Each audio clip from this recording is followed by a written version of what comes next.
औज़ुबिल्लाहिमिनश्शैतानिर्रजीम बिस्मिल्लाहिर्रहमानिर्रहीम। मैं हूँ राना शकीलुर रहमान। ये एक छोटा हवाई जहाज़ बर्फानी पहाड़ पर गिर गया। जहाज़ में पायलट समेत 3 आदमी सवार थे। पायलट मर गया और दूसरे 2 आदमी बच गए। अब सूरत हाल ये थी, हर तरफ बर्फ़ ही बर्फ़ थी और इस बर्फ़ के दौरान 2 लोग जहाज़ के मलबे में गिरे पड़े थे। दूर दूर तक कोई आबादी नहीं थी, खुराक और पानी का बंदोबस्त भी नहीं था और गर्म कपड़े भी नहीं थे। जब रात हुई तो पता चला पहाड़ पर एक भूखा रीछ भी रहता है और वो दोनों बंदों को अपने लिए बेहतरीन खुराक समझ रहा था। दोनों बंदों में से एक बुज़दिल था और दूसरा बहादुर। बहादुर शख्स जिस्मानी लिहाज से कमज़ोर और बूढ़ा शख्स था, जबकि बुज़दिल शख्स जवान था, बॉडी बिल्डर भी था और लंबा तिरंगा जवान था। अब वहाँ पर 2 बेबस और मजबूर इंसान थे और एक भूखा रीछ। उन दोनों के पास एक ही ऑप्शन था, ये ज़िंदा रहना चाहते थे और किसी तरह रीछ को मार दें, वरना रीछ इन्हें चीर फाड़ कर अपनी खुराक बना लेगा। बूढ़े शख्स ने रीछ का मुकाबला करने का फैसला किया। बूढ़े ने स्कीम बनाई और नौजवान को तैयार किया कि मैं जहाज़ का नोकीला राड पकड़कर ज़मीन पर लेट जाता हूँ, तुम रीछ की तरफ जाओ, रीछ तुम्हारे पीछे दौड़ेगा, तुम मुझे क्रॉस करके बर्फ़ पर गिर जाना, रीछ तुम पर छलांग लगाएगा और मैं राड सीधा कर दूंगा। रीछ राड पर गिरेगा और राड इसके पेट से पार हो जाएगा।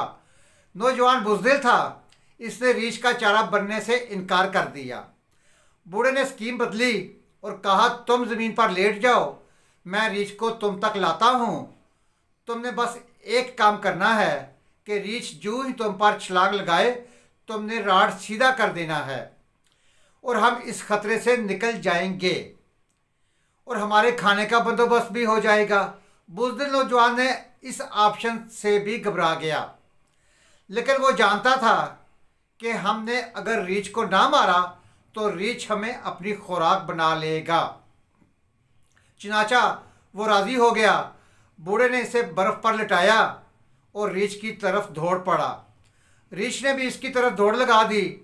बूढ़ा आदमी रास्ते से पलटा और हम रीछ को मार देंगे और हम रीछ को मारेंगे और हम रीछ को मारेंगे के नारे लगाता हुआ नौजवान की तरफ दौड़ लगा दी और इसके पीछे गिर गया। रीछ ने छलांग लगाई, नौजवान ने राड सीधा किया और वो रीछ के जिस्म से पार हो गया। रीछ मर गया। दोनों मुसाफिरों ने इसकी खाल उतारकर कंबल बना लिया और गोश्त के छोटे छोटे टुकड़े करके खुराक का बंदोबस्त कर लिया। यहाँ तक कि रेस्क्यू टीमें भी इन तक पहुँच गई। नाज़रीन, ये एक फर्जी कहानी थी और ये लीडरशिप के कोर्सेज में बतौर मिसाल पढ़ाई जाती है। इसका मकसद ये बताना होता है कि हम जब किसी ख़तरनाक सूरत हाल का शिकार हो जाते हैं तो हमारे पास सर्वाइवल के अलावा कोई ऑप्शन नहीं बचता और सर्वाइवल के लिए इंसान के अंदर लीडरशिप की खूबी होनी चाहिए। हमने बदकिस्मती से लीडरशिप को सियासत तक महदूद कर दिया है। हम जब भी लीडरशिप कहते हैं तो हमारे जहन में फ़ौरन आसिफ अली जरदारी, नवाज शरीफ और इमरान खान आ जाते हैं, जबकि हकीकत में ये लीडर्स नहीं हैं, ये सिर्फ सियासतदान हैं।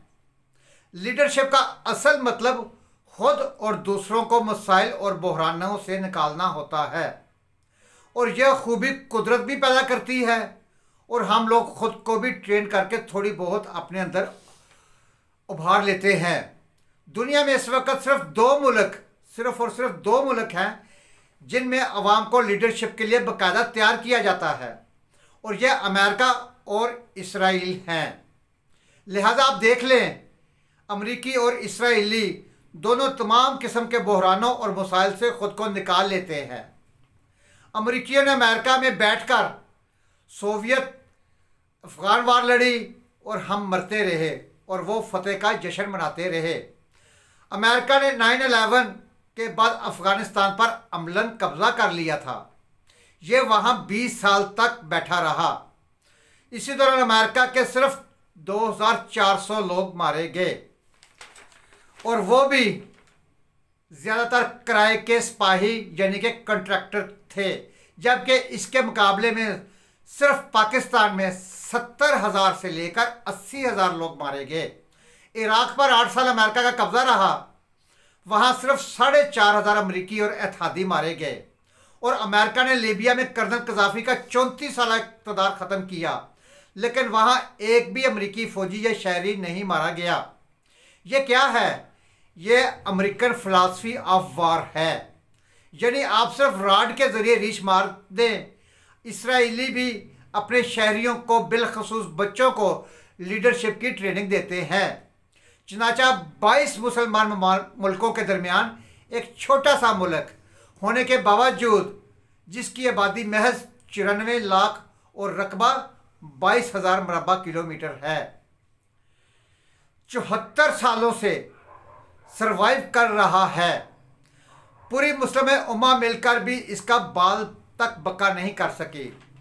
यह मुल्क 74 सालों से हालत जंग में है, लेकिन अमलन सूरत हाल ये है, दीवार की एक तरफ फ़लस्तीनी खैमों और झापड़ पट्टियों में रह रहे हैं, ये खाने के भी मुताज हैं, जबकि दूसरी तरफ इसराइल की 140 बिलियन डॉलर की सालाना एक्सपोर्ट्स हैं।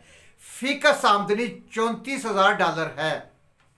यह दुनिया की 31वीं बड़ी माशियत है। और यह किसका कमाल है? यह सिर्फ और सिर्फ लीडरशिप का कमाल है।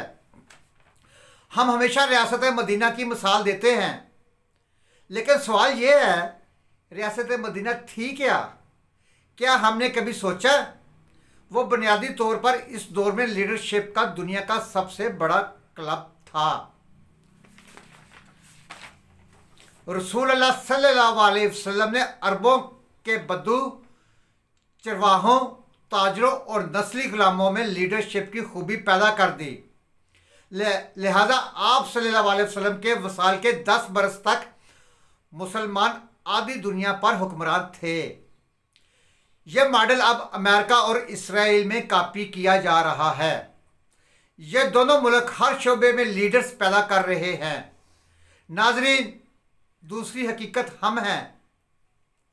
हम लीडरशिप में मार खा रहे हैं। हम लोगों को लीड करने के लिए तैयार नहीं कर पा रहे। इसका नतीजा यह निकल रहा है, पाकिस्तान में सदर से लेकर चपरासी तक हम सब एक दूसरे की तरफ देखते रहते हैं। आप किसी शहर या किसी गांव या किसी मोहल्ले में चले जाएं, आपको लोग वहां बिजली, गैस, पेट्रोल, हॉस्पिटल, स्कूल, नाली और गली के लिए रोते मिलेंगे। आप किसी अदारे के वॉशरूम में चले जाएं, लोग सफाई ना होने का रोना रो रहे होंगे। और आप किसी स्कूल में चले जाएं, आपको वालिदैन असातिज़ा की कमी का रोना रोते नज़र आएंगे। सवाल यह है, क्या हमारे पास इसराइल या अमेरिका से कम वसाइल हैं? अब यह भी छोड़ें, क्या हमारे पास 1400 साल पुरानी रियासत मदीना से भी कम वसाइल हैं? जी नहीं, हरगिज़ नहीं। हम इन दोनों मुल्कों से ज़्यादा वसाइल के मालिक हैं और हमारे पास रियासत मदीना से भी ज़्यादा वसाइल हैं। लिहाजा फिर हम कहाँ मार खा रहे हैं? हम सिर्फ और सिर्फ लीडरशिप से मार खा रहे हैं। लिहाजा हम फिर कहाँ और कैसे इस चीज़ को काबू किया जाए, ये मैं आपको बाद में बताता हूँ। नाजरीन, मरी और सियालकोट के वाक़यात लीडरशिप की कमी के ताज़ा तरीन वाक़यात हैं। मरी में सिर्फ बर्फबारी हुई, 20,000 गाड़ियां बर्फ में फंस गईं, लेकिन इनमें से कोई भी एक ऐसा शख्स नहीं था जो लोगों को गाड़ियों से निकालता और चंद कदम आगे बढ़कर एयरफोर्स का गेट बचाता या किसी सरकारी रेस्ट हाउस या गवर्नमेंट बिल्डिंग में ले जाता या वीडियो बनाकर प्राइवेट चैनल्स तक पहुंचा देता, यूं सारा मुल्क मुतासिरीन के साथ खड़ा होता। दूसरी तरफ सियालकोट में 3000 लोगों ने प्रियंका कुमारा की लाश सड़कों पर घसीटते हुए नजर आए, लेकिन इन्हें कोई रोकने वाला नहीं था। अदनान मलिक, सिर्फ और सिर्फ एक शख्स, अदनान मलिक एक नौजवान था जिसने इसे बचाने की कोशिश की। आप फ़र्ज़ कर लें, आप फ़र्ज़ करें अगर वहाँ अदनान मलिक जैसे 5-10 बंदे और मिल जाते तो क्या ये सानिया पेश आता? बिल्कुल इसी तरह मुल्क में आए रोज़ जुलूस निकलते रहते हैं और सड़कें बंद रहती हैं, लेकिन क्या कोई शख्स 10, 15, 50 लोग जमा करके इन मुजाहिरीन को समझाता है?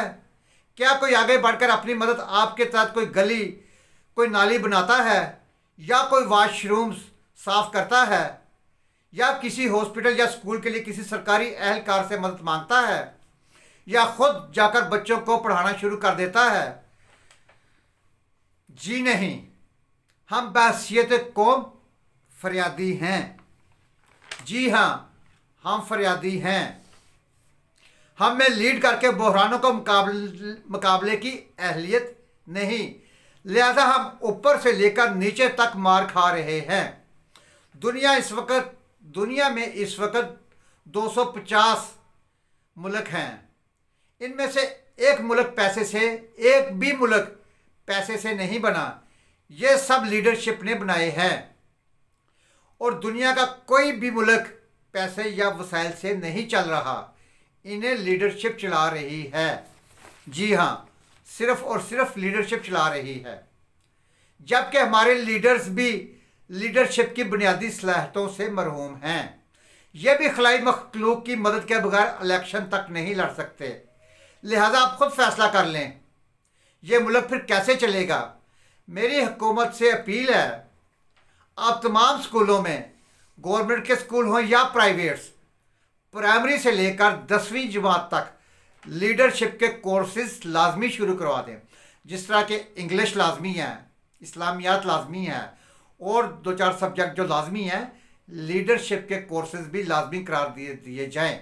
मेरी जनाब शफकत महमूद साहब से ये अपील है कि जनाबे वाला प्राइमरी से लेकर मैट्रिक तक ये कोर्सेज लाजमी शुरू करवा दें जिनका अनवान हो लीडरशिप,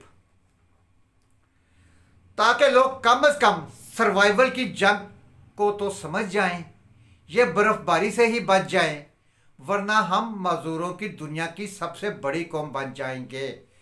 नाज़रीन याद रखिए, जी हाँ, वरना हम मजदूरों की दुनिया की सबसे बड़ी कौम बन जाएंगे।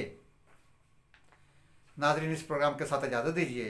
अपने घर का, महल्ले का, शहर का, अपने खूबसूरत प्यारे पाकिस्तान की सफाई का खास ख्याल रखें। सफाई नहीं सिर्फ ईमान है। पाकिस्तान जिंदाबाद, पाइंदाबाद। अल्लाह हाफिज़।